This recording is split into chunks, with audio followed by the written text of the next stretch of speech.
Assalamualaikum warahmatullahi wabarakatuh. Nama saya Nasya Putrihan, NIM 200904049 dari Ilmu Komunikasi A, Fisip USU Angkatan 2020.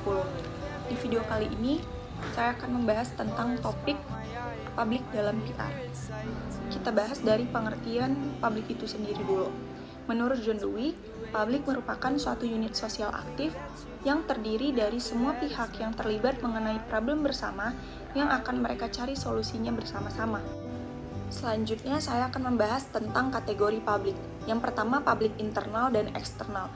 Publik internal ini sendiri adalah orang-orang yang berada di dalam suatu organisasi atau perusahaan, seperti supervisor atau pengawas, pegawai, manajer, dan stakeholder atau direktur pengelola. Yang kedua, publik eksternal, yaitu orang-orang yang secara tidak langsung terkait dengan perusahaan atau organisasi tersebut, seperti media massa, pemerintah, komunitas, pendidik, ataupun pemasok, atau yang biasa disebut dengan supplier. Kategori publik yang kedua adalah publik primer, sekunder, dan marginal. Publik primer adalah publik yang paling banyak dapat membantu atau menghalangi suatu usaha dari perusahaan atau organisasi. Sedangkan sekunder adalah publik yang kurang memiliki kepentingan terhadap suatu organisasi atau perusahaan, dan marginal adalah publik yang paling sedikit memiliki kepentingan dengan suatu organisasi atau perusahaan. Selanjutnya ada publik tradisional dan masa depan. Yang termasuk ke dalam publik tradisional dan masa depan ini ialah para pegawai dan para pelanggan sekarang, serta para pelanggan potensial di masa mendatang. Contoh tradisional ialah pegawai dan karyawan, sedangkan yang masa mendatang adalah peneliti, pejabat pemerintah, dan konsumen. Selanjutnya ada proponents, opponents, dan uncommitted. Proponents merupakan pro atau memihak kepada suatu perusahaan, sedangkan opponents merupakan penentang atau kontra terhadap suatu perusahaan, dan uncommitted merupakan yang tidak peduli. Kategori publik yang kelima ada silent majority dan vocal minority, yaitu sesuai dengan komplain. Selanjutnya ada 9 macam publik berdasarkan ruang lingkup. Yang pertama, masyarakat sekitar.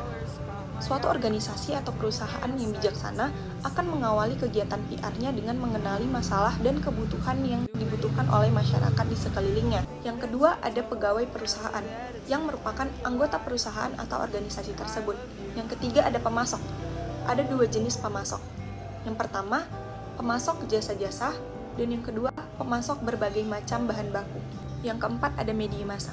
Media merupakan jalur penghubung antara suatu organisasi atau perusahaan kepada para publik. Yang kelima ada konsumen, yang disebut dengan konsumen atau pemakai produk, mereka yang tidak langsung memakai produk tersebut, tetapi mengolahnya lagi menjadi produk baru. Selanjutnya ada investor, yang disebut dengan investor bukan hanya mereka para individu yang membeli surat-surat berharga, tetapi juga para analis investasi, serta lembaga atau badan usaha yang bergerak di bidang jual-beli surat-surat berharga di bursa saham. Selanjutnya ada distributor, yaitu mereka yang menangani fungsi perantara antara produsen dan konsumen. Selanjutnya ada serikat pekerja. Serikat pekerja bukan lagi mereka yang berteriak sebagai pendemo atau pengunjuk rasa, tetapi mereka yang mempekerjakan para ahli di berbagai bidang. Yang terakhir atau yang kesembilan ada opinion leader atau pemuka pendapat, yaitu orang-orang yang berpengaruh yang setiap opininya bisa mempengaruhi naik turunnya atau jatuh bangunnya suatu perusahaan atau organisasi tersebut. Selanjutnya ada 4 tipe publik menurut James A. Grunick berdasarkan atribut demografis dan sikap. Yang pertama ada all issue publics, yaitu bersikap aktif terhadap semua isu. Yang kedua ada apathetic publics, yaitu tidak peduli atau tidak memperhatikan semua isu. Yang ketiga ada single issue public, yang aktif pada satu atau sejumlah isu terbatas. Publik ini pro kepada kehidupan, kelompok lingkungan, kelompok binatang, dan sebagainya. Yang keempat atau yang terakhir ada hot issue publics, atau baru aktif setelah seluruh media mengekspos dan hampir semua orang dan isu tersebut diperbincangkan secara luas. Topik bahasan yang terakhir adalah segmentasi publik. Yang pertama ada actualizer atau publik-publik yang sebenarnya.